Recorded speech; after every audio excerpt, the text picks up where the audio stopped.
સમાચારમાં આગળ વાત કરીશું પાટણના રાધનપુરમાં જમ્મુ કાશ્મીરના પહેલગામ ખાતે નિર્દોષ પ્રવાસીઓ પર થયેલા આતંકી હુમલાની ઘટના બાદ ભારતીય સેનાએ ઓપરેશન સિંદૂર દ્વારા મા ભારતીની આપણા તિરંગાને અપાવેલા ગૌરવને વધાવવા રાધનપુર ખાતે ગાયત્રી મંદિરથી રામજી મંદિર સુધી તિરંગા યાત્રા યોજાઈ। ભારતીય સેનાના સન્માન માટે આયોજિત તિરંગા યાત્રાને રાધનપુરના ધારાસભ્ય લવિંગજી ઠાકોર ફ્લેગ ઓફ આપી પ્રસ્થાન કરાવ્યું। રાધનપુરના ધારાસભ્ય લવિંગજી ઠાકોરે જણાવ્યું કે ભારતીય સેનાએ ઓપરેશન સિંદૂર દ્વારા પાકિસ્તાનના ઘરમાં ઘૂસી આતંકવાદીઓના ઠેકાણાનો નાશ કર્યો।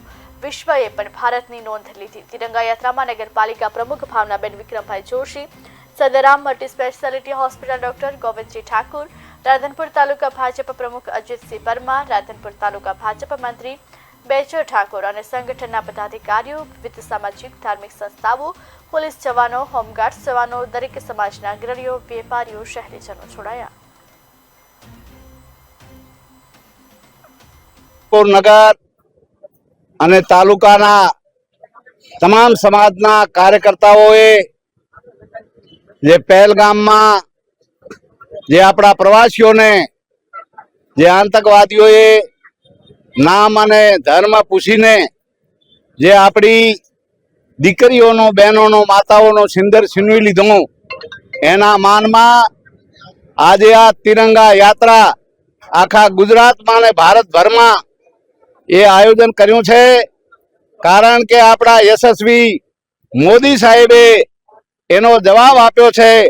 એ પાકિસ્તાનમાં જઈને આતંકીઓના જે અડ્ડા હતા એ અડ્ડાને તોડી નાખ્યા છે અને જેને જડબા તોડ જવાબ આપ્યો છે।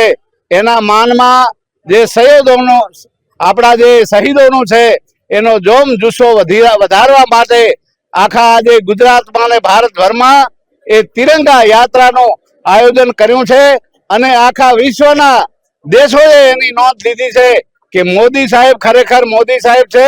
એ મોદી સાહેબ છે તો મુમકિન છે અને આખા વિશ્વએ એની નોંધ લીધી છે। પાકિસ્તાન અને આતંકવાદીઓ એ ક્યારે એ ભારત સામો એ જોઈ ન શકે એટલા માટે એને જડબા તોડ જવાબ આપ્યો છે અને જે આ ઓપરેશન સિંદૂર નામ આપ્યું છે એનો બદલો લીધો છે। એટલે ખૂબ જ આનંદની વાત છે અને આખા ભારતમાં એક જ વાત છે કે મોદી